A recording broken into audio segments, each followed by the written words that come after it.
আসাম সরকারের NRC notice ঘিরে ফের চাঞ্চল্য তুফানগঞ্জে। মমিনা বিবির পর এবার তুফানগঞ্জ 2 ব্লকের রামপুর 2 গ্রাম পঞ্চায়েতের বাসিন্দা দীপঙ্কর সরকারকে নোটিশ পাঠিয়েছে আসাম ফরেনার্স ট্রাইব্যুনাল। প্রায় 1 মাস আগে হাতে নোটিশ পাওয়ার যথেষ্ট আতঙ্কিত তিনি। দীপঙ্কর বাবু জানান, বছর 3 আগে গুয়াহাটিতে কাঠমিস্ত্রির কাজ করতেন তিনি, পরে বাড়ি ফিরে আসেন এবং বর্তমানে রামপুরেই রয়েছেন তিনি। তার অভিযোগ, বাংলায় আধার ও ভোটার কার্ড থাকা সত্ত্বেও তাকে বিদেশি হিসেবে চিহ্নিত করা হচ্ছে।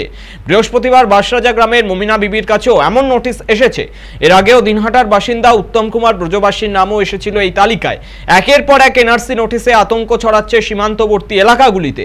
শুক্রবার দীপঙ্করের বাড়িতে গিয়েছেন কোচবিহার জেলা তৃণমূল সভাপতি অভিজিৎ দেব ভৌমিক। অপরদিকে বিজেপি তৃণমূলের এই অভিযোগের পাল্টা বিরোধিতা করে।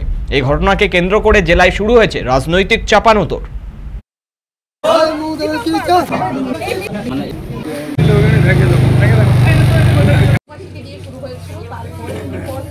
গতকালও দেখা গিয়েছিল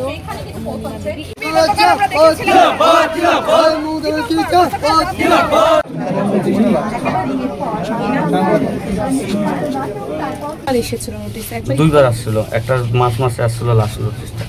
কখন জানালেন? তারপরে আমি মাসের 17 তারিখে আমার লাস্ট ডে ছিল, ওই ওদের সাথে দেখা করা, মানে আমার সিলিন্ডার হওয়ার জন্য ডেট ছিল। তো ওই ডেটে আমি তার আগে আমি উকিলের কাছে গেছিলাম। তো উনি বললো যে ডেটটা চেঞ্জ করতে হবে, এই কাগজ লাগবে, এই কাগজগুলো দিতে হবে।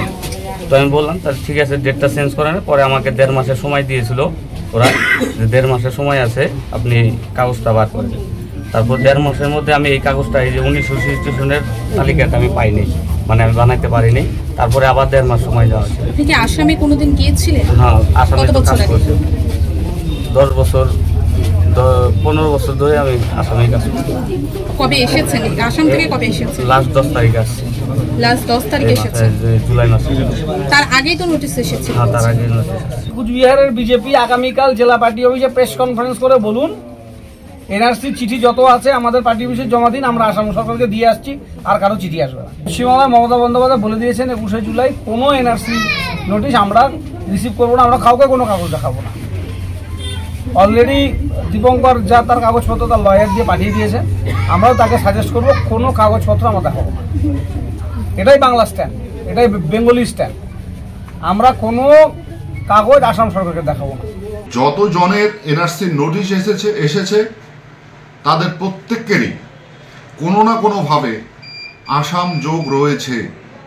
সুতরাং তৃণমূল যে নোংরা রাজনীতি শুরু করেছে, যে বেছে বেছে বাঙালিদের এবং তৃণমূলের লোকেদেরকে এনআরসির নোটিশ পাঠাচ্ছে, এটা সম্পূর্ণ ভুল। এদিকে যে কোণঠাসা করার যে চিন্তাভাবনা এবং প্রচারের আলোটাকে, সারাদিনের প্রচারের আলোকে তৃণমূলের কাছে ধরে রাখার যে অপচেষ্টা, এই অপচেষ্টার জবাব কিন্তু বাংলার মানুষ 2026